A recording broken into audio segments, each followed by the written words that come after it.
जो बंदी छोड़ के जो सच्चे भगत होते हैं, जो दृढ़ भगत होते हैं, उनको परमात्मा सद्बुद्धि देता है।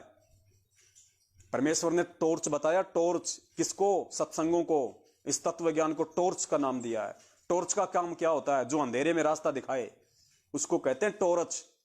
जो अंधेरे में रास्ता दिखा दे कि आगे क्या है, आगे आगे कोई नदी है, कोई नाला है, कोई रोड है, अंधेरे में जो रास्ता दिखा दे उसको कहते हैं टॉर्च।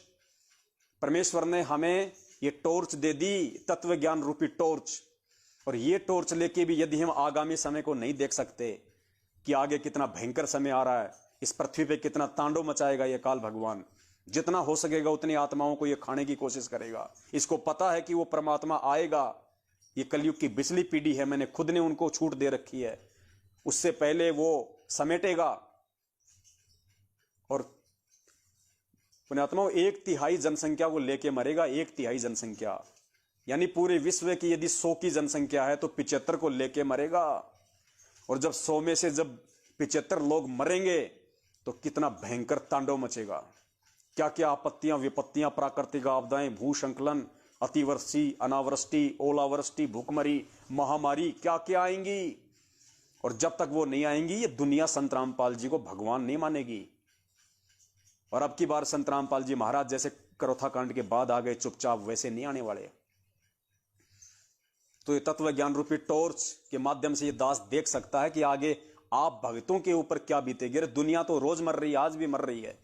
मैन है भक्तों की, क्योंकि वर्तमान में सबसे बड़ी जो लड़ाई इस ब्रह्मांड में चल रही है पुण्यात्माओं, वो अफगानिस्तान या तालिबान या अमेरिका या किसी और की नहीं चल रही है। तो कुछ नहीं है, ये तो बच्चे हैं। ये अमेरिका ये तो बच्चे हैं, बच्चे। इस ब्रह्मांड में सबसे बड़ी यदि कोई लड़ाई चल रही है आज वर्तमान में सूक्ष्म रूप में, तो उस ज्योति निरंजन और बंदी छोड़ सतगुरु रामपाल जी भगवान के बीच में चल रही है। इन दोनों महाशक्तियों के बीच में लड़ाई चल रही है। इन आत्माओं को लेके, आत्माओं के आत्म कल्याण को लेके, एक छोड़ना नहीं चाहता, एक छुड़वाना चाहता है। और उस सूक्ष्म लड़ाई में जो विश्व की सबसे बड़ी लड़ाई है, उस सूक्ष्म लड़ाई में परमात्मा ने अपने सत्सेवकों को अपने सैनिक बना रखे हैं और काल ने मैनेजमेंट वालों को अपने सैनिक बना रखे हैं। और तुम परमेश्वर के सेवक होके, तुम परमेश्वर के यंत्र होके, और तुम काल के यंत्रों के आगे झुक रहे हो, हार मान रहे हो। तुम अपने भगवान को नीचा दिखा रहे हो, और जो अपने भगवान को नीचा दिखाए भगवान उसको लात मार दिया करता। लात वो किसी काम का नहीं होता फिर उसका, चाहे वो भगत बना रहे, चाहे वो 3 टाइम की आरती गाता रहे, मंत्र करता रहे। पता नहीं कितने चले गए ऐसे भक्ति का ढोंग करने वाले, दिखावा करने वाले। तो वर्तमान में इस धरती पे जो सत्सेवक वर्सेस मैनेजमेंट की जो लड़ाई चल रही है, ये पुण्यात्माओं इस विश्व की सबसे बड़ी लड़ाई है। क्योंकि ये देश ये लड़ा के मर मरा के जो बचेंगे वो अंत में इसी मार्ग से जुड़ेंगे। उनको भी वही बनना पड़ेगा, सत्सेवक जो आज आप बने हुए हो, जो परमेश्वर सतलोक से बनाने के लिए आते हैं। ये सबसे बड़ी लड़ाई है दुनिया की।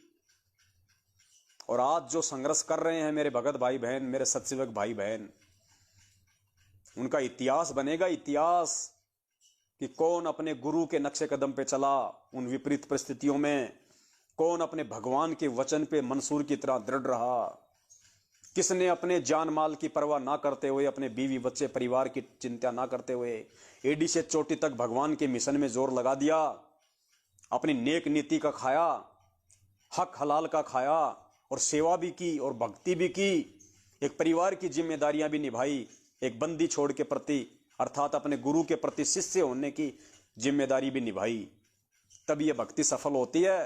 तब आने वाली आत्माएं वर्तमान की घटनाओं को मद्देनजर रखते हुए, क्योंकि ये एग्जाम्पल बन जाएंगे आने वाले समय में, वर्तमान में जो घटनाएं जो घट रही हैं, वो आत्माएं, आने वाली आत्माएं शिक्षा लिया करेंगी, शिक्षाएं वर्तमान के सत्सेवकों से, कि अगर बंदी छोड़ के लोक में जाना है तो उन सत्सेवक भाई बहनों जैसे संघर्ष करना पड़ेगा।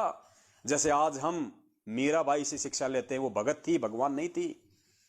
हम भगत होके उन भगतों से ही शिक्षा ले रहे हैं। आज गुरुजी उन्हीं के एग्जाम्पल बता रहे हैं हमें।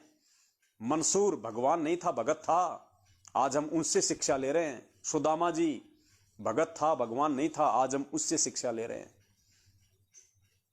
ऐसे ही वर्तमान में जो हो रहा है इस पृथ्वी पे, ये सबसे बड़े उदाहरण बनेंगे आने वाली आत्माओं को भक्ति करवाने के लिए, दृढ़ता देने के लिए।